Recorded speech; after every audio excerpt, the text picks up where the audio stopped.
میری بہنوں اور بھائیوں، السلام علیکم ورحمۃ اللہ وبرکاتہ۔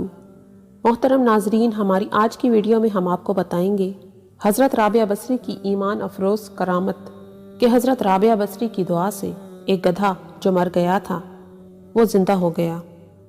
یہ واقعہ کیسے ہوا، یہ جاننے کے لیے آپ کو مکمل یہ ویڈیو دیکھنی ہے۔ پہلے اس واقعے کا ریفرنس دے دیتی ہوں۔ تذکرۃ الاولیاء صفحہ نمبر 72 سے 74 اور سیرت حضرت رابعہ بصری رحمۃ اللہ علیہ صفحہ نمبر 20 میں یہ فرمایا گیا ہے کہ طویل عبادت اور ریاضت کے بعد، یعنی ہزاروں نفل عبادت ادا کرنے کے بعد، ایک دن حضرت رابعہ بصری کے دل میں خیال آیا کہ اب اٹھوں اور محبوب کی جلوہ گاہ کا وہ نظارہ دیکھوں جہاں پر ہزاروں کروڑوں زائرین جاتے ہیں اور بیت اللہ کا طواف کرتے ہیں۔ مجھے بھی حج بیت اللہ کرنا ہے۔ دیکھوں تو کہ اس گھر کا کیا نقشہ ہے، اس گھر کی کیا آن ہے، کیا شان ہے۔ لوگ اس کی بہت تعریف کرتے ہیں۔ جس رب کی میں عبادت کرتی ہوں اس کے گھر کا کیا عالم ہوگا۔ یہ عزم انہوں نے کیا اور اللہ سے دعا کی، اللہ تعالیٰ سے دعا کی۔ آپ مستجابت دعوات رہیں، آپ جو دعا کرتی وہ دعا قبول ہو جاتی۔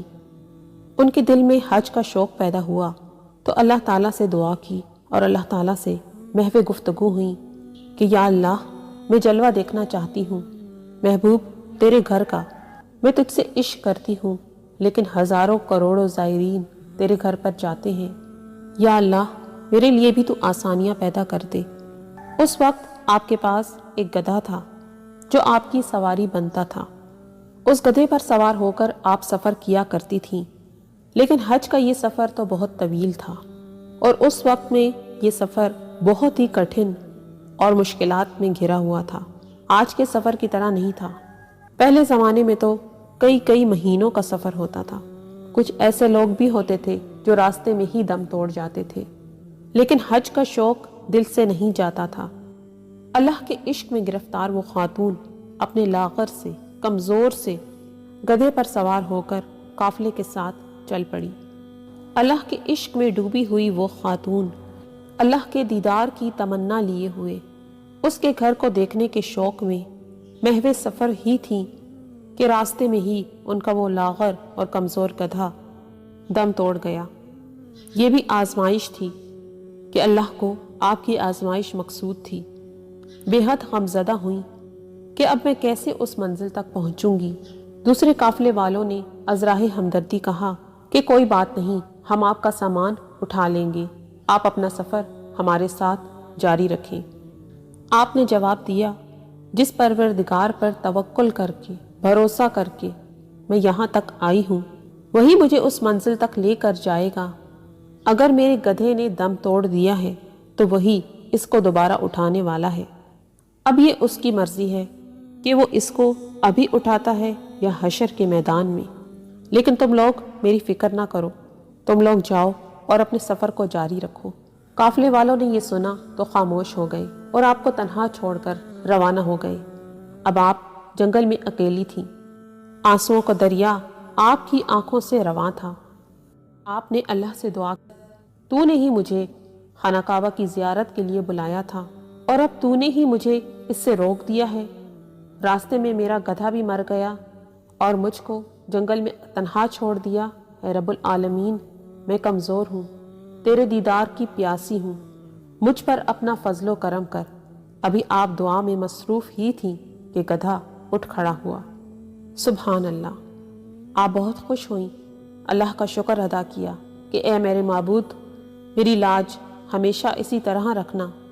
اب آپ نے اللہ کا شکر ادا کیا اور اپنا سامان دوبارہ گدھے پر لاد کر مکہ معظمہ کی طرف روانہ ہو گئیں۔